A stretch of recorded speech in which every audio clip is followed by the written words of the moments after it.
கணவன் என்ன சொல்றானோ மனைவி கேட்பாங்க, மனைவி சொல்றத கணவன் கேட்பான், 2 பேரும் சொல்றத பிள்ளைங்க கேட்கணும்.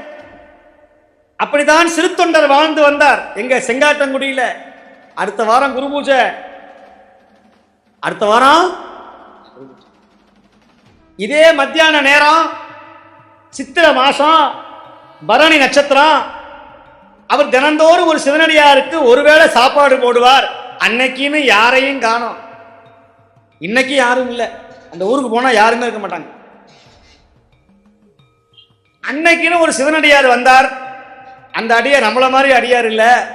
மண்டை ஓடு மாலை, சடாமுடி, தோல்ல சூலாயுதம், கருப்பு கலர்ல துணி, காலில் சலங்க, மர பாதரட்சை, கையில திருவோடு, கமண்டலம், தண்டம், கருப்பு கயிறுல பூணூல், அப்படியே கண்ணில் அப்படியே கோபம் தெரிக்கிற கண்ணு, பல்லெல்லாம் கார, ஆள் அப்படியே 10 அடி உயரம் வந்து நிற்கிறார் எங்க செங்காட்டங்குடிக்கு. தபதி பிச்சாந்தேகி அப்படின்னு மண்டவோட காமிக்கிறார். சோறு இருந்தா போடும். சிறுத்தொண்டருடைய மனைவி, சுவாமி உள்ள வந்து உட்காருங்க அப்படின்னா, வெண்காட்டு நங்கை, பெண்கள் இருக்க வீட்டில் நான் வரமாட்டேன், ஓ அங்க தெரியுது பார் அந்த கோயில், ஆத்தி மரம், அந்த மரத்துக்கடியே உட்கார்ந்துருக்கிறேன், உன் கணவனை வர சொல் ஓ அப்படிங்கிறான். யார் வந்தவ? காபாலி.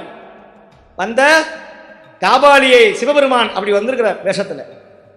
1000 வருஷத்துக்கு முன்னாடி நம்ம நாட்டில் நடந்த அற்புதம் இது. எங்க இத்தாலியிலேயோ ஜெர்மனிலேயோ நடக்கலாம். நம்ம ஊர் பக்கத்தில் நடந்தது, கும்பகோணம் பக்கத்தில் நடந்த அற்புதம்.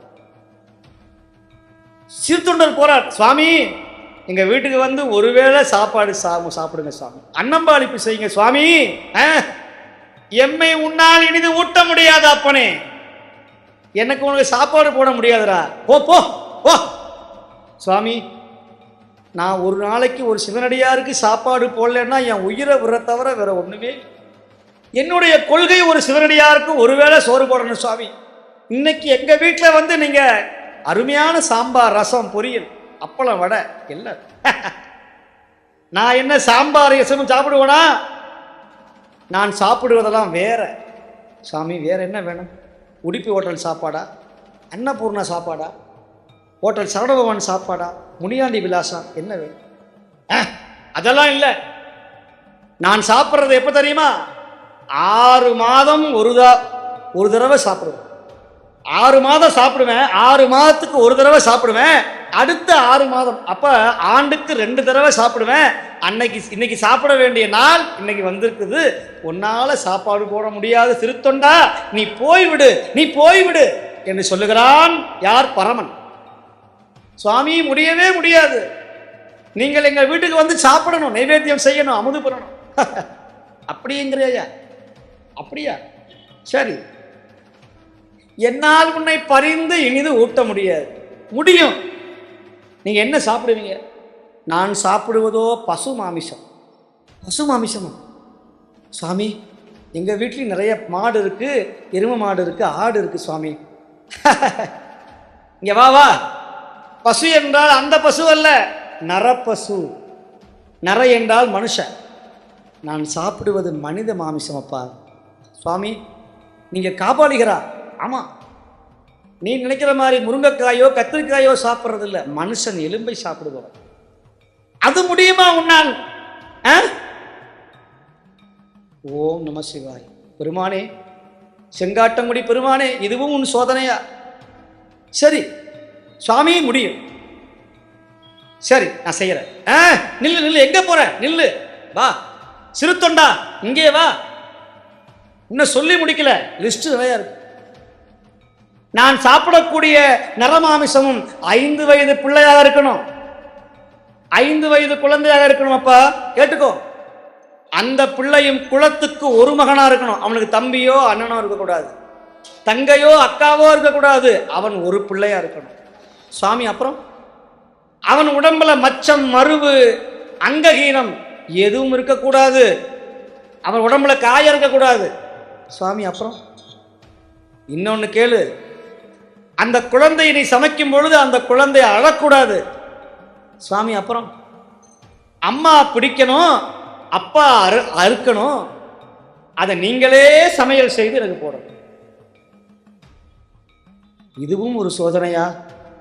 ஈசனே, சிவகாமி நேசனே, இணையார் நடராஜனே, அப்பா இந்த சோதனை எனக்கு வரணுமா என்று நேரா அழுது கொண்டே சென்றார் சிறு தொண்ட நாயனார். தன் மனைவியிடம் சொன்னார், யாராவது இப்படி செய்வாங்களா? இல்லை இல்லை, இந்த அடியாருக்கு சாப்பாடு போடலன்னா நான் இப்பொழுதே கழுத்தை அறுத்துக் கொள்வேன்.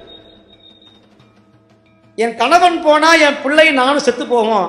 அப்ப கணவனுக்காக இந்த தொண்டை செய்யணும்னு பள்ளிக்கூடம் போயிருந்த சீராள தேவ நாயனாரை சிறு தொண்ட நாயனார் 11 மணிக்கு, காலை 11 மணிக்கு போறார். செய்ய மணியே சீராளா, வீட்டுக்கு வாப்பா. அந்த குழந்தை பார்த்தது, ஐயோ எங்கள் அப்பா தினந்தோறும் 4 மணிக்கு தானே வருவார், இன்னைக்குன்னு பார்த்து 11 மணிக்கே வர்றாரு.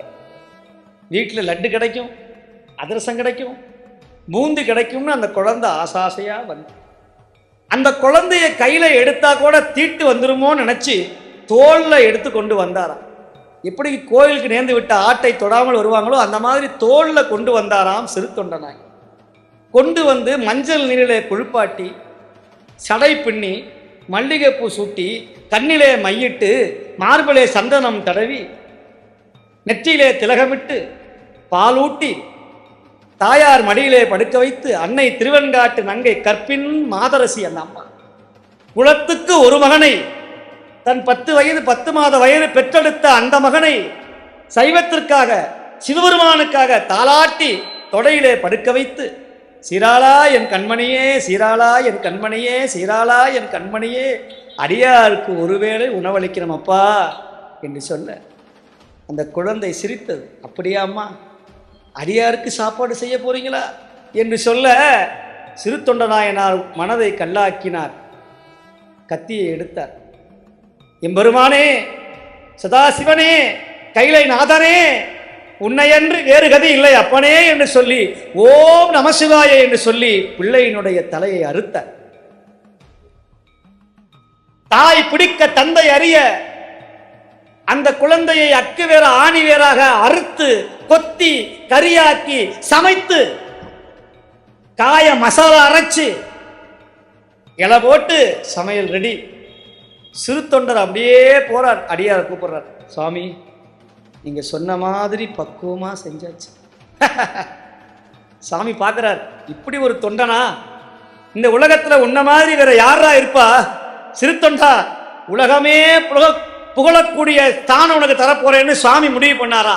அப்படியா, சமையல் ஆயிடுச்சா? வர்ற ஓ என்று சொல்ல அப்படியே ஜலங்கை ஒலிக்க நடந்து வந்தாராம். ஜம் தக்கு ஜுன் தக்கு ஜன்னு தக்கு ஜுன்னு தத்திங் தக்கு ஜுன்னு த அப்படின்னு நடந்து வர்றார். ஊரே பயந்து நின்றதான். அப்படியே கண்ணில் கோபம், சூளாயுதம் ஏந்தி வர்றாரு சுவாமி. கமண்டலத்தை வச்சார். வெண்காட்டு நங்கையை இலைய போடு, இலைய போட்டு ஒவ்வொரு மாமிசமா வைத்தார்கள். சுவாமி இது என்ன? இதான் எலும்பு, இது நெஞ்சு, இது தொடை, எல்லாம் வந்துருச்சா, சாப்பிடலாமா? ஆமா, தலை எங்க?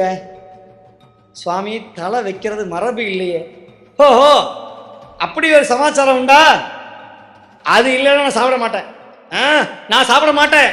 சிறு தொண்டா, நீ என்னை ஏமாத்தி விட்டாய், மூடனே என்னை ஏமாத்தி விட்டாய், என்னை பசியோட போட்டிருக்கிறியே பாவி. யாரு? நம்மளா இருந்தா போலீஸுக்கு போன் பண்ணியிருப்போம் இந்நேரத்தில். இன்னைக்கு சுவாமி இதோ செய்யற அந்த நேரத்தில் அவங்க வீட்டில் ஒரு அம்மையா இருந்தாங்க, சந்தனத்தாதியார்னு பேரு.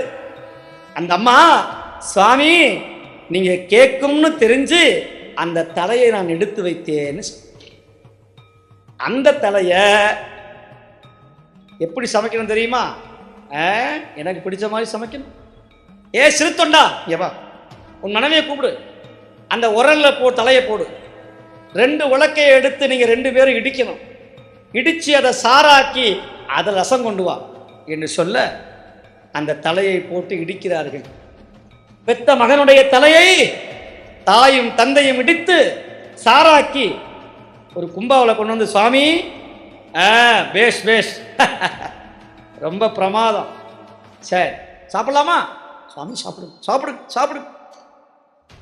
தனியா சாப்பிட பழக்கம் இல்ல சிறு தொண்டா, நீயும் சாப்பிட என் கூட. யாரு? எத்தனை கொடுமை பண்றான் இந்த ஆளு, இந்த சிவபெருமான். தான் பெத்த பிள்ளையினுடைய மாமிசத்தை தானே சாப்பிடுவதா? ஆமா ஆமா சாப்பிடு, இலைய போடு, சாப்பிட வைமா, எல்லாம் வச்சாச்சு.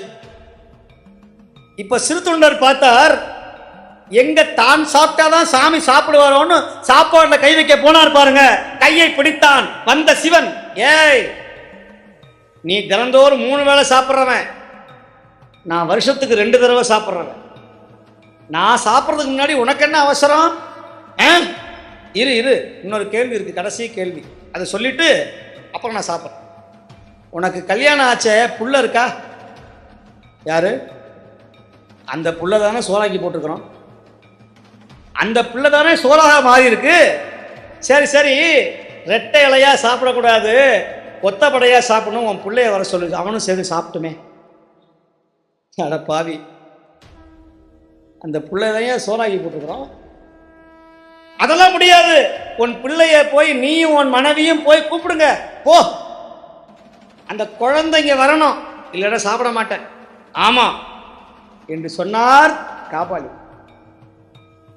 இவர் என்னடா சத்திய சோதனையா போச்சு, செத்து போன பையன் திரும்பி வருவானா?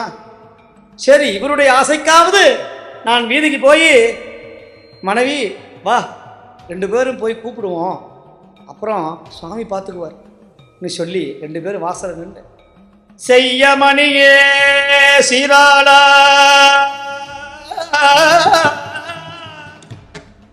செய்ய மணியே சீராளா சிவனடியார் உடன் முன்ன அழைக்கின்றார், சிவனடியார் உன்ன அழைக்கின்றார், வாராய் என் கண்மணியே, வாராய் என் கண்மணியே. சிறு தொண்டால் அழைக்கிறார், சீராளா சீராளா வா. இவர் சீராளா சீராளான்னு கூப்பிட கூப்பிட இலையில இருக்கிற ஒவ்வொரு மாமிசமாக மறைந்தது, எலும்பு மறைந்தது, தொடைக்கறி மறைந்தது, தலை மறைந்தது, கால் கறி மறைந்தது, இலை மறைந்தது, வந்திருக்கிற காபாலியும் மறைந்தான். குழந்தை 5 வயசு குழந்தை முழு குழந்தையாக ஓடி வந்தது, அந்த தூரத்தில் அப்பா அப்படின்னு வந்தது. இவர் நேரா பார்த்தார், தன் பிள்ளைன்னு கூட நினைக்கல, சிவனடியார் சாப்பிடணுங்கிற ஒரு எண்ணம், சிவனடியார சாப்பிட வைக்கணும். அந்த பிள்ளைய அப்படியே தூக்கிக்கிட்டு உள்ள வந்தார் பாருங்க. வந்த இடத்துல காபாலியனை காணோம், இலையை காணோம். வீதிக்கு வந்து பார்த்தா அப்படியே வானத்துல கோபுரம் பக்கத்துல வெள்ள வெளியேன்னு விட மேல திடாமுடியோட சூடாயுதம் ஏற்றி அம்மையும் அப்பனுமாக பெருமான் காட்சி கொடுத்தார். ஏ சிறு தொண்டா, சாமி பேசுறார், உன்னை போல ஒரு தொண்டன் இந்த உலகத்துல வேற யாராவது உண்டா? கட்டிய மனைவியை இழப்பான், இன்னொரு கல்யாணம் பண்ணிக்குவான். தசரதனுக்கு 4 மனைவி, ஆனா ஒரு பிள்ளை போனான்னு உயிரை விட்டார். புத்திர சோகம் மோசமான சோகம், மனைவி இழந்தா இன்னொரு கல்யாணம் பண்ணிக்கலாம். கணவன் இல்லாம மனைவி வாழ முடியும், மனைவி இல்லாம கணவன் வாழ முடியும், பிள்ளைங்க இல்லாம செத்து போன வளர்த்த புள்ள போயிடுச்சுன்னா அந்த கொடுமை தாங்கவே முடியாது. உலகத்திலேயே மிகப்பெரிய சோகம் புத்திர சோகம். அதனாலதான் அந்த காலத்துல 2-3 குழந்தைய பெற்று வைப்பாங்க, ஒண்ணு இல்லைன்னா ஒண்ணு உதவும். அதனால குழந்தைங்களை பாதுகாப்போட வாழ வைக்கணும் அப்படின்னு இப்ப சுவாமி என்ன சொல்றார் தெரியுமா?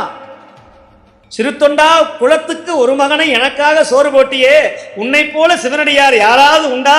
என் மகனே வா என்று சொல்லி கைலாயநாதர் சிறு தொண்டரையும் வெண்காட்டு நங்கையும் கட்டி அணைத்து சீராள தேவநாயனாரை தன் மடியிலே அமர வைத்து கைலாயத்துல கொண்டு போய் வச்சானா? யார்? செங்காட்டங்குடி பெருமான்.